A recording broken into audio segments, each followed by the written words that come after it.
Corporate social responsibility fund, सामाजिक दायित्व निधि। What is this social responsibility? सामाजिक दायित्व क्या हो सकता है कॉर्पोरेट क्षेत्र का? मैं आपको एक उदाहरण दूंगा। भारत दुनिया में 5वीं आर्थिक महासत्ता है, सबसे बड़ी। यानी अमेरिका का की अर्थव्यवस्था है वो 25 लाख करोड़ डॉलर की है, यानी 25 ट्रिलियन डॉलर की। इसके बाद चाइना की जो अर्थव्यवस्था है 18 lakh crore dollar, that means 18 trillion. Third number पर जापान है 4.5 ट्रिलियन डॉलर। फोर्थ नंबर पर जर्मनी है 4 ट्रिलियन डॉलर।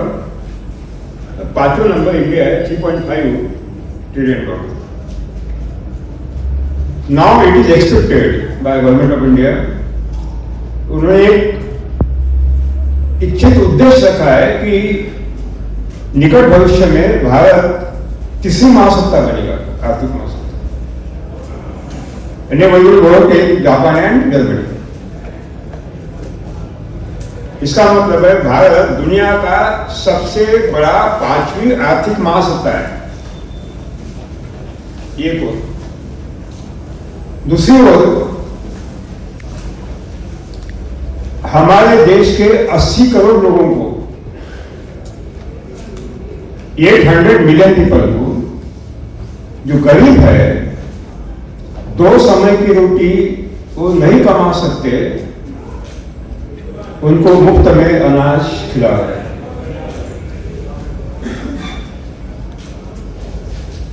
दूसरी ओर 25 करोड़ किसान हैं जो उगाता है लेकिन खुद कर्जे में डूबा है, आत्महत्या की तरफ दौड़ता है। भारत की कुल जनसंख्या का 3/4 हिस्सा बिलो पॉवर्टी है।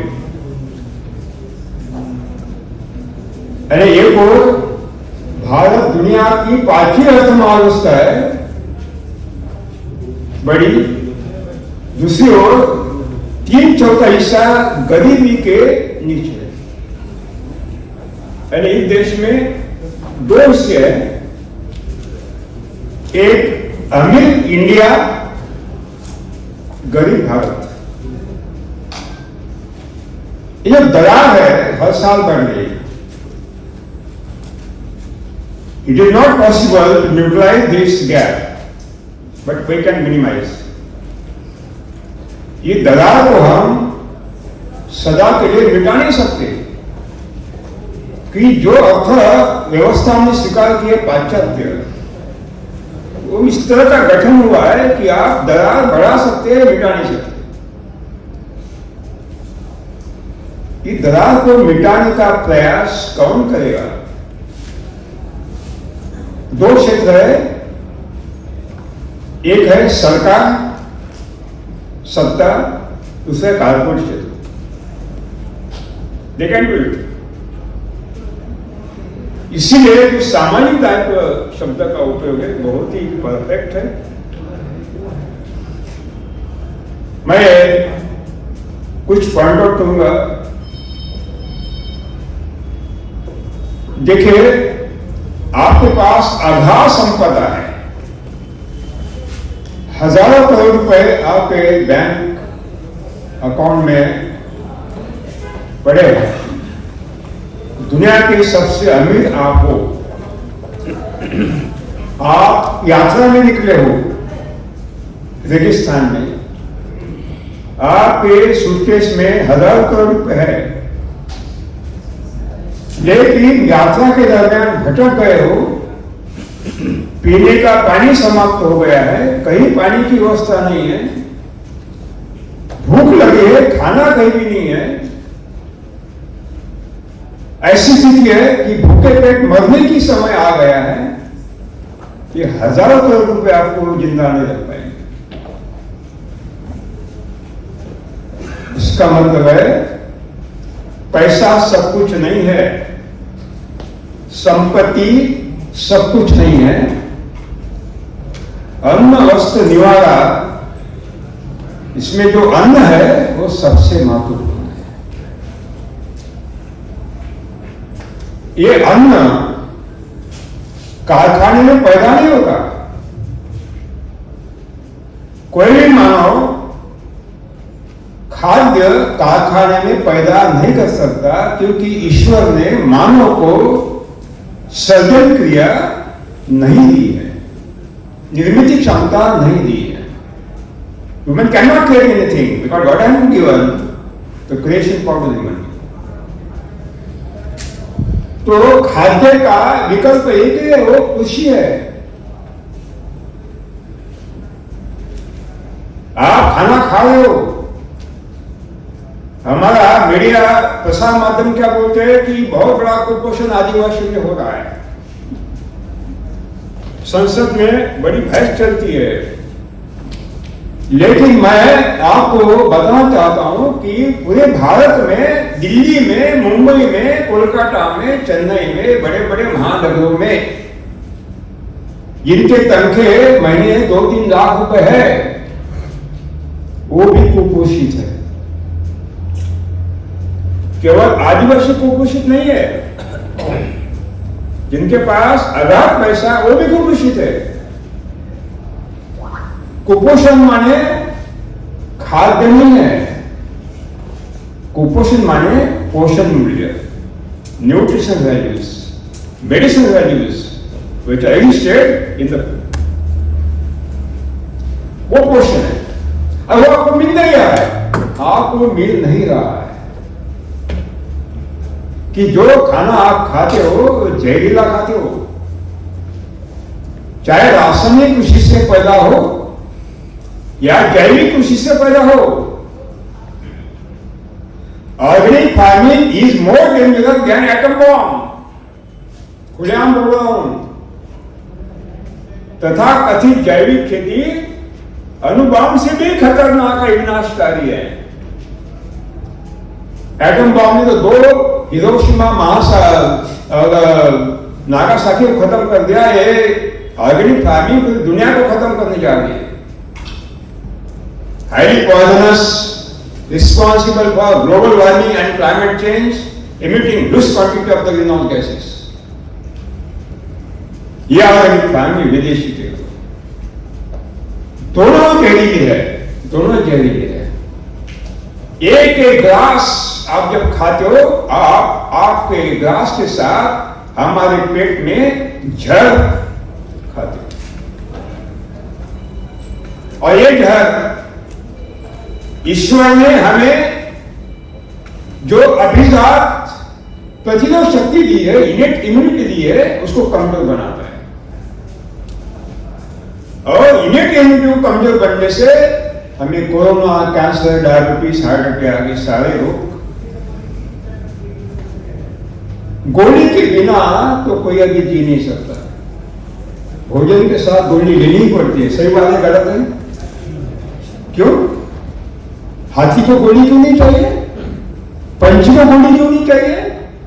जंगली प्राणी को गोली क्यों नहीं चाहिए? आपको क्यों चाहिए? Because it is a pre plan conspiracy.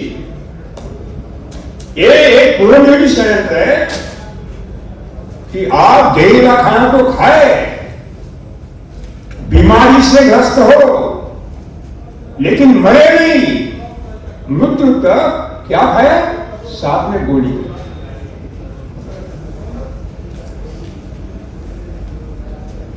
Cancer, diabetes, heart attack मानव निर्मित नहीं है, ईश्वर निर्मित नहीं है,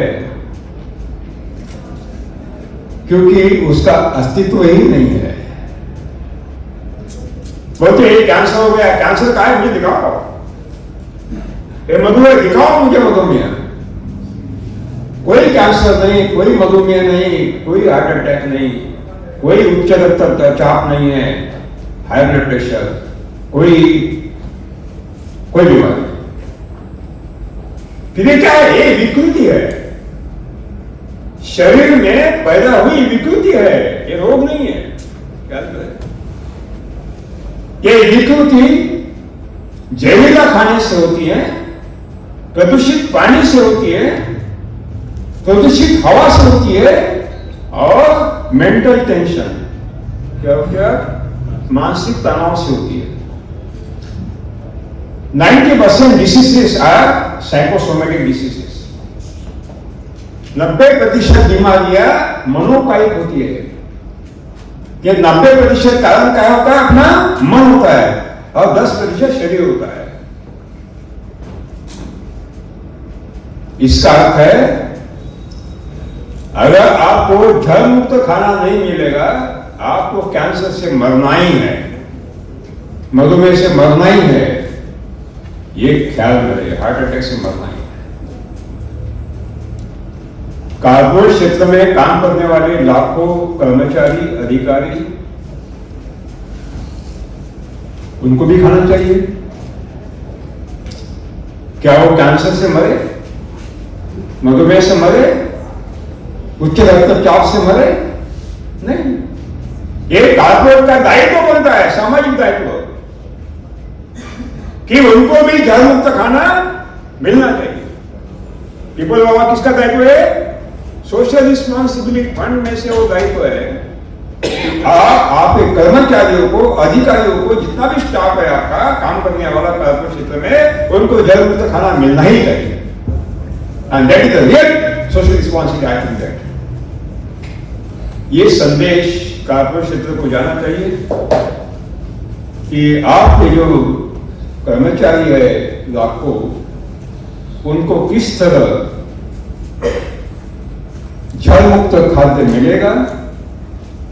लेकिन जल मुक्त खाद्य करने वाला किसान है, तो कारखाने में पैदा नहीं होता है, तो कारपोरेट फंड में से, सोशल रिस्पॉन्सिबिलिटी फंड में से किसानों को जल मुक्त खाद्य कैसे निर्माण करना है, ये सिखाने के लिए भी व्यवस्था होनी चाहिए।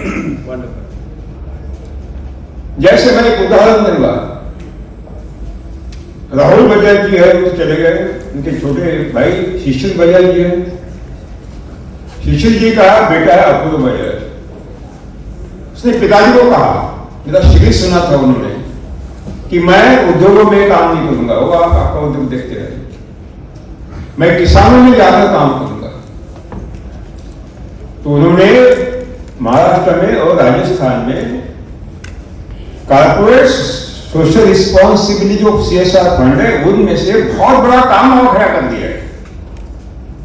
सुभाष पालेकर कृषि करने वाले हजारों किसान खड़े कर दिए, लोगों को जल मुक्त खाना वो दे रहे हैं, वाटर शेड में बहुत बढ़िया काम कर रहे हैं। सोशल रिस्पॉन्सिबिलिटी फंड का सदुपयोग अगर मानवता को बचाने के लिए होता है, तो मुझे लगता है उसका सही उद्देश्य बहुत सफल है।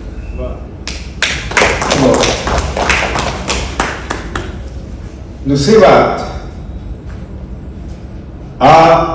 वैश्विक तापमान वृद्धि, जिसको हिंदी में कहते हैं ग्लोबल वार्मिंग और जलवायु परिवर्तन, क्लाइमेट चेंज, एक महासंकट खड़ा है। और दूसरा महासंकट है नकली बुद्धिमत्ता, आर्टिफिशियल इंटेलिजेंस। ये दोनों महाभस्मासुर है, खुलेआम बोलो। Global warming and climate change number 1 Bhasmasur, artificial intelligence number 2 Bhasmasur. आज तो आपको मदद करेगा स्टैटिस्टिकल कैलकुलेशन में, लेकिन भविष्यकालीन पीढ़ियां को बर्बाद करेगा। To minimize the cost of production of the commodity manufacturing, if you are utilizing artificial intelligence and robot guided automated machine, that means you are discarding lakhs of the billions of the worker. एक स्वयंचलित यंत्र robot 100 लोगों का काम करता है। आप लागत का मूल्य घटाने के लिए अगर वो एक रोबोट वहां बैठाएंगे जिसका संचालन नकली बुद्धिमत्ता करते हैं, तो 100 कामगारों को निकाल देंगे। और ये दौर चल रहा है, ख्याल में रहे।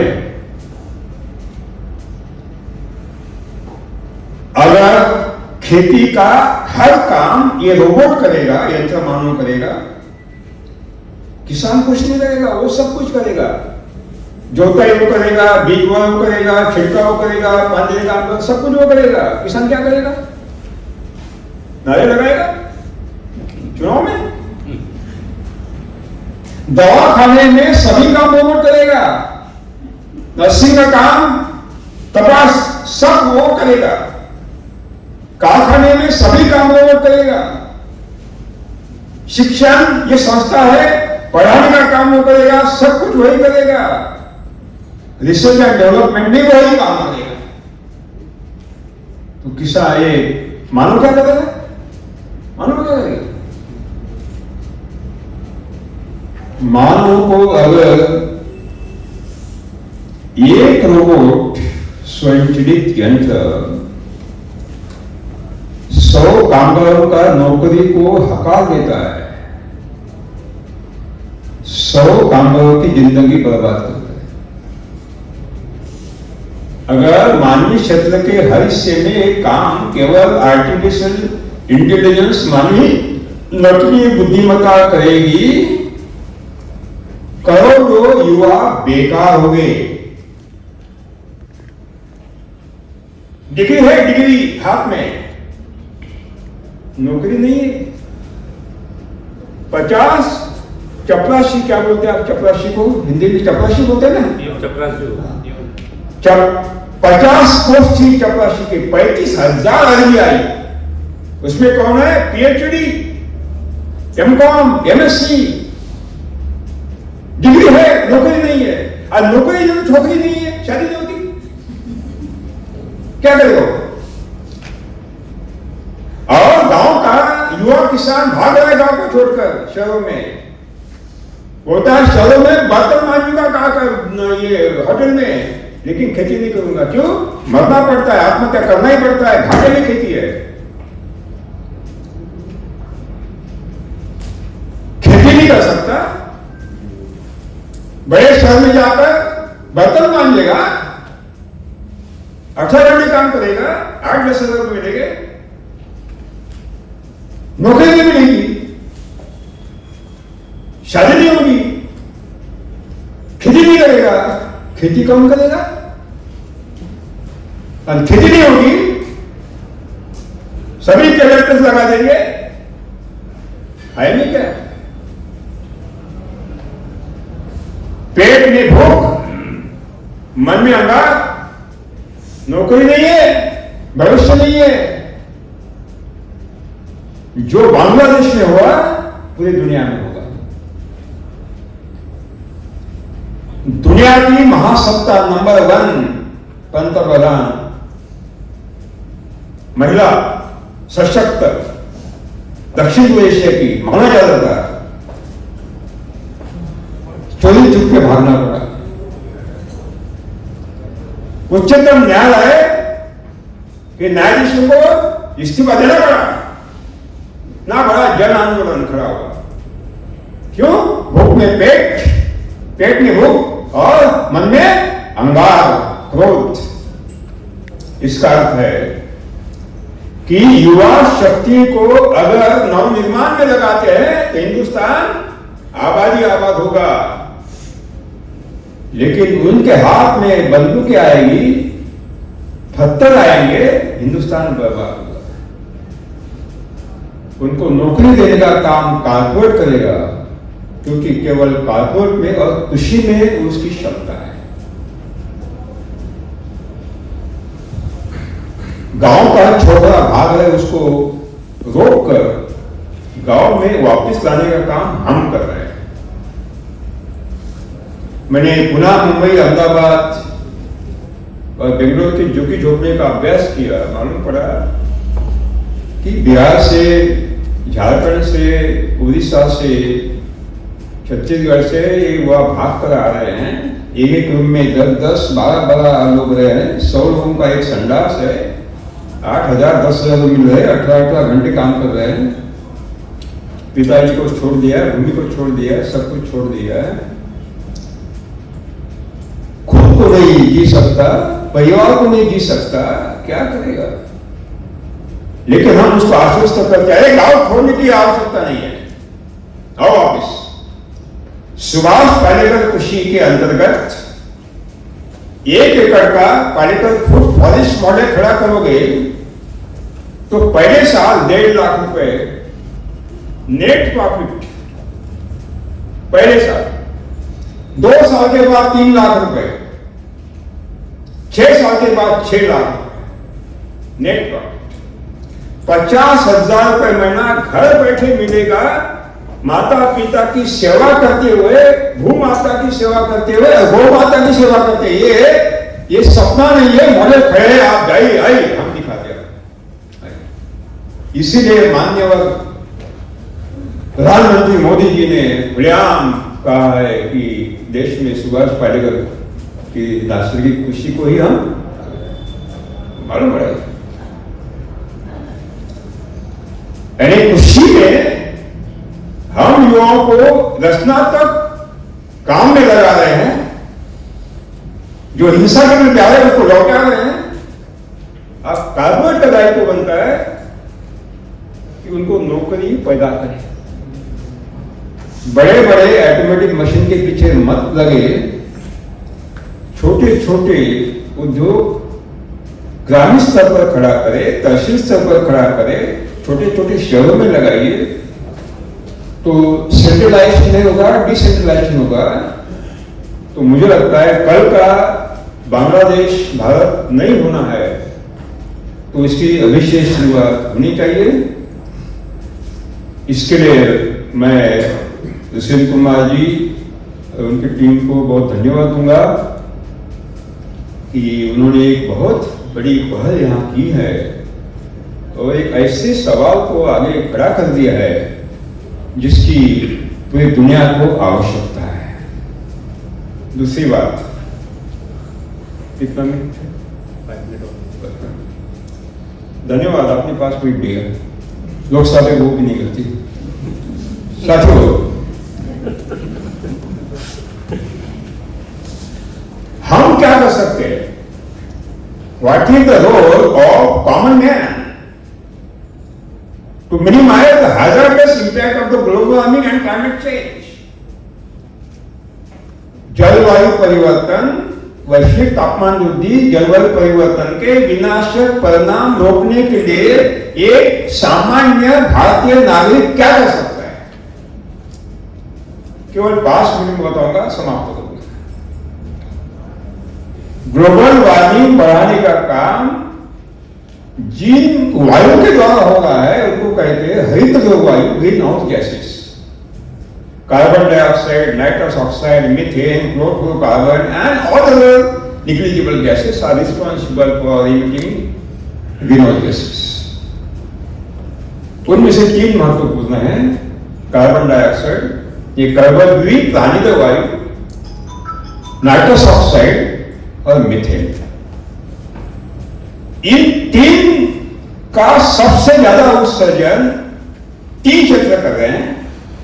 एक कर रहा है उद्योग क्षेत्र जो धुआं छोड़ रहा है, यानी ग्रीन हाउस गैसेस छोड़ रहा है। दूसरा ऑटोमोबाइल एंड कंस्ट्रक्शन उद्योग जो विशाल मात्रा में धुआं छोड़ रहा है। और तीसरा है agriculture sector, specifically organic farming. Specifically खुला बोलो, organic farming has given 60% contribution in the emission of the greenhouse gases. 60% open guarantee. Why you are promoting organic farming? Why? Subhash Palekar कृषि में 1 ग्राम भी उत्सर्जन नहीं होता, 1 ग्राम भी। इसका अर्थ है कि यह बहुत महत्वपूर्ण है कि अगर आप सुबह से लेकर रात को सोने तक अपने दैनंदिन जीवन में जिन जिन उपभोग्य वस्तुओं का उपयोग कर रहे हैं, hedonist commodities you are utilising in your daily life, उसकी सूची बनाइए और टिक मार करिए, इसकी आवश्यकता है, इसकी आवश्यकता है, नहीं तो छोड़ देना है, नहीं तो छोड़ देना है। सुबह से उठकर आप पहले दातुन करते हो, ये ब्रश पेस्ट जब खरीदते हो तो आपकी जेब कटती है, पैसा हिंदुस्तान के बाहर जाता है, क्योंकि manufacturing MNCs are not Indian, maximum are foreign. दूसरी बात, कच्चा माल प्रकृति से आता है, प्रकृति का दोनों का है। और जब आप दातुन करते हो और बेसिन में मुंह धोते हो, 10 gram pollutant per head per day you are mixing the water. 10 gram प्रति व्यक्ति मल्टीप्लाइड बाय 365 दिन मल्टीप्लाइड बाय 140 इंडियन भारतीय, कितना प्रदूषण एक भारत में हो रहा है, केवल एक ही डाटा। मैं 30 साल से पेस्ट का उपयोग नहीं करता और दातुन का उपयोग नहीं करता, केवल टूथ पाउडर का उपयोग एक कर सकते आप। When you utilize this paste, you become responsible for global warming, climate change. Indirectly, you become. तो मैं छोड़ सकता हूं, दंत मंजन से अगर काम चलता है तो क्यों लगाए? घर में केले खाते हो, छिलका फेंकना नहीं, संतरा खाते हो, छिलका फेंकना नहीं, अनार खाते हो, छिलका फेंकना नहीं, वो छिलके को सुखाइए और उसको बारीक करिए, सुखाने के बाद उसका पाउडर बनाइए। अरे अद्भुत पाउडर घर में बन जाता है, खरीदने की कोई आवश्यकता नहीं। ये क्या हो नहीं सकता? अपनी पीढ़ियों को बचाना है, नहीं तो देखिए कि ग्लोबल वार्मिंग, क्लाइमेट चेंज से क्या हुआ है, मानसून का सारा रूप बदल गया है और खेती नहीं होगी। 10 साल के बाद ऐसी स्थिति आई, खेती नहीं होगी, क्या करोगे? और खेती नहीं होगी तो क्या खाओगे? मैं उसका उपयोग नहीं करता। और बाद में आप दाढ़ी करते हो, उसमें भी आप लोशन लगाते हो, पोल्यूशन बढ़ाते हो, प्रकृति का दोहन होता है, कोई आवश्यकता नहीं। आप ठंडे पानी से दाढ़ी करिए ना, ठंडे पानी लगाइए, दाढ़ी लगाइए, बहुत बढ़िया होती है। नारियल का तेल लगा लो सब। नारियल तेल काय को? अरे पानी लगाओ ना, पानी है ना आपके पास, आपकी दुकान है क्या नारियल की? कोई आवश्यकता नहीं, मैंने नहीं कहा। जब मैंने कहा कि भाई ईश्वर ने दाढ़ी दी तो क्यों दी है, कोई उद्देश्य होगा, तो दाढ़ी बढ़ाना चालू कर दिया है, वो छोड़ दिया। ये हो सकता है। मैं साबुन नहीं लगाता, 20 ग्राम साबुन अगर आप स्नान के समय लगाते हो तो 20 ग्राम पोल्यूटेंट पानी में रोज मिलाते हो। ये सारे पोल्यूटेंट पीने के पानी के माध्यम से, सिंचन के पानी के माध्यम से भोजन में आते हैं, भोजन में से हमारे शरीर में जाते हैं। Innate immunity lost and corona heart attack and cancer is coming in the home. ये हो रहा है, ये हो रहा है। यानी कैंसर से बचना चाहिए तो ये दवा कोई काम की नहीं है, खुले बोलो। कोई भी मेडिसिनल ये हो, कोई दवा काम की नहीं है, सस्टेनेबल रिलीफ नहीं मिलता है। 6 महीने तक आपकी आयु बढ़ती है, मरना ही है, ख्याल में रहे। जिंदा रहना है तो जल मुक्त खाद्य, जो उपभोग्य वस्तु आप खरीदते हो अपने घर में उपयोग में लाते हो, उसका त्याग करना ही पड़ेगा। और ये जो पॉलिस्टर कपड़े आपके शरीर पर है, बहुत खतरनाक है, बहुत खतरनाक है। जब आप खाते हो, भोजन करते हैं, भोजन के पाचन के बाद जो जहर मुक्त होता है, जो जहरीले अवशेष आते हैं, वो पसीने के माध्यम से डिटॉक्सिफिकेशन प्रोसेस होती है हमारे शरीर में, वो बाहर निकालने का प्रयास करता है।